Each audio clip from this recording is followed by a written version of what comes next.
Hello বন্ধুরা, Shweta village food cooking চ্যানেলে আপনাদের সবাইকে স্বাগত জানাচ্ছি। আশা করছি আপনারা সবাই খুবই ভালো আছেন আর সুস্থও আছেন।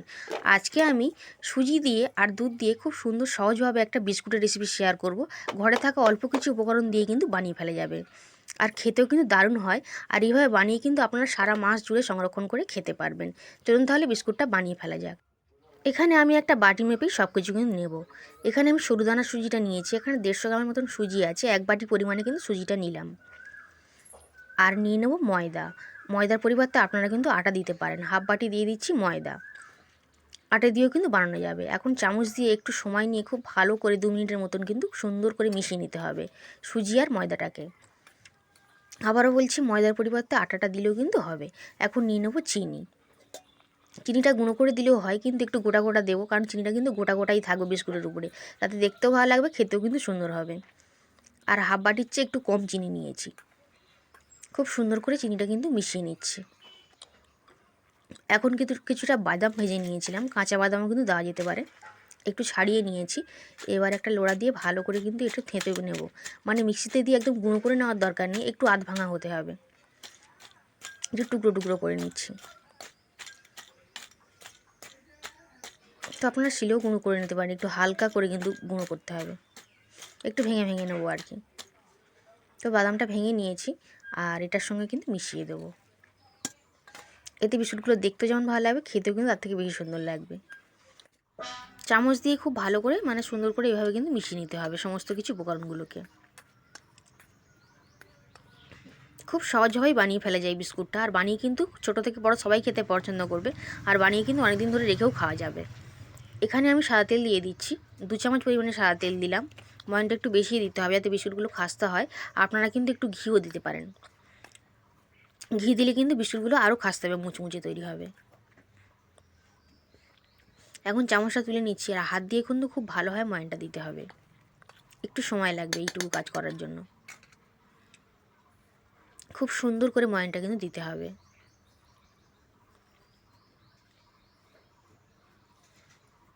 যদি আজকে বিস্কুটের রেসিপিটা আপনাদের একটু ভালো লেগে থাকে, অতি অবশ্যই ভিডিওটিকে লাইক করবেন, একটু শেয়ার করে দেবেন এবং কমেন্ট করে জানাবেন আপনাদের কেমন লেগেছে। এবং আপনারাও কিন্তু বাড়িতে বানিয়ে খাবেন। আশা করি আপনাদেরও কিন্তু খুবই ভালো লাগবে। এখানে আমি কিছুটা পরিমাণে গরুর দুধ জাল দিয়ে নিয়েছিলাম, একটু ঘন করে নিয়েছি। হাফ বাটি পরিমাণে নিয়েছি, আর অল্প অল্প করে দুধটা দেবো। আর ভালো করে কিন্তু একটা টাইট ডো কিন্তু রেডি করতে হবে। পাতলা ডো কিন্তু রেডি করলে হবে না। ডোটা যেন সব বেশি নরম না হয়ে যায়, সেটা খেয়াল রাখতে হবে। তাই অল্প অল্প করে দুধ একটু ছিটিয়ে ছিটিয়ে দিতে হবে। দুধের পরিবর্তে আপনারা জল দিয়েও কিন্তু বানাতে পারবেন, তবে জলটা দিলে টেস্টটা অতটা ভালো আসবে না। দুধটা দিলে টেস্টটা খুব ভালো আসবে, বিস্কুটের টেস্টটা। তাই এরকমভাবে খুব সুন্দর করে একটু টাইট ডো কিন্তু রেডি করব। এই দুধটাকে আমি আগে থেকে ফুটিয়ে একটু ঘন করে নিয়েছিলাম। তো দেখুন, মাখতে মাখতে কিন্তু অনেকটাই কমেও যাবে বেশ। আর সুজিগুলো কিন্তু একটু ফুলে উঠবে, তার জন্য কিছুক্ষণ রেস্টে রেখে দেবো। তবে চিনিগুলো সব মেল্ট হয়ে যাবে না, সে চিনিগুলো একটু গোটা গোটাই থাকবে। এতে বিস্কুটগুলো কিন্তু দেখতে ভালো লাগবে। তো এখন কিছুক্ষণের জন্য ঢাকনা দিয়ে ঢেকে রেখে অপেক্ষা করছি। আর দেখুন, 2 চামচের মতন দুধ কিন্তু বেঁচে গেছিলো হাফ বাটি দুধ থেকে। তো কিছুক্ষণ পর ফিরে চলে এসেছি। ঢাকনাটা খুলে নেব। আরও কিছুটা ফুলে উঠেছে দেখুন, এটা ডোটা, কারণ সুজিগুলো একটু ফুলে গেছে। একটু ভালো করে মেখে নিচ্ছি, কিন্তু এই সময় একটু আলতো হাতে মাখতে হবে।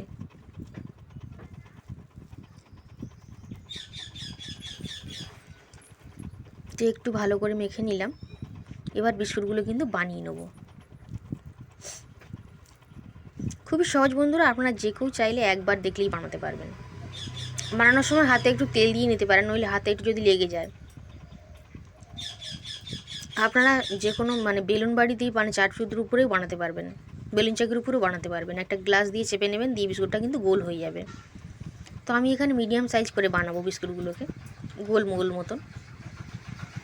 তো প্রথমে আটার যেরকম লেচি করে না, সেরকমভাবে করে নিচ্ছি। এবার একটা অংশকে নিয়ে নেব, হাতের মধ্যে রেখে একটু গোল করে এবার প্রেস করে চ্যাপটা করে নেব। একটু তেল দিয়ে দেবেন বা ঘি দিয়ে দেবেন, হাতে তাতে লেগে যাবে না বা জড়িয়ে যাবে না। একটা কিন্তু রেডি হয়ে গেল। এইভাবে সব বিস্কুটগুলোকে আমি রেডি করে নেব। তারপর ভেজে নিলেই কিন্তু খাওয়ার জন্য রেডি। আর একটাকেও বানিয়ে নিচ্ছি দেখুন। খুবই সহজ কিন্তু। আপনারা যদি এরকমভাবে না বানাতে পছন্দ করেন, একটা বেলুন চাকির উপরে একটা গ্লাস বা কোনো কিছু দিয়ে বাটি দিয়ে চেপে নেবেন, তাহলে কিন্তু হয়ে যাবে, বিস্কুটের শেপটা ভালো আসবে।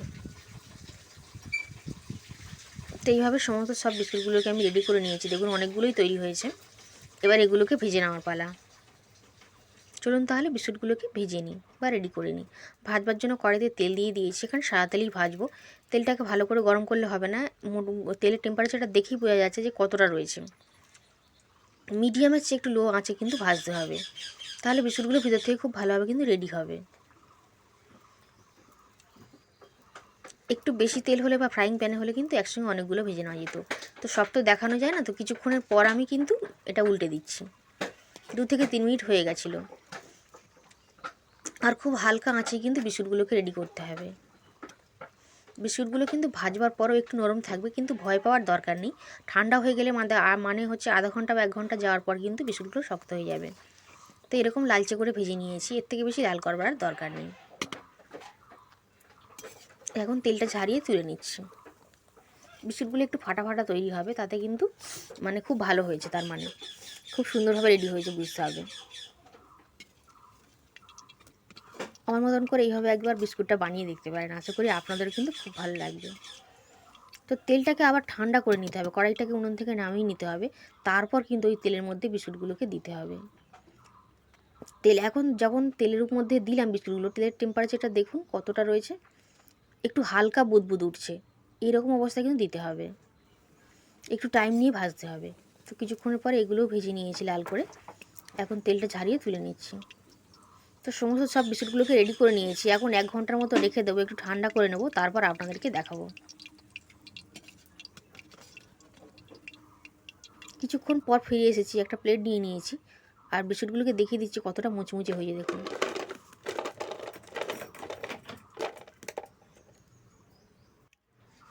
এখন একটাকে ভেঙে দেখিয়ে দেবো যে কতটা মুচমুচে এবং খাস্তা তৈরি হয়েছে। আজ তাহলে এই পর্যন্ত, আবার হাজির হয়ে যাবো আমি অন্য কোনো রেসিপিতে।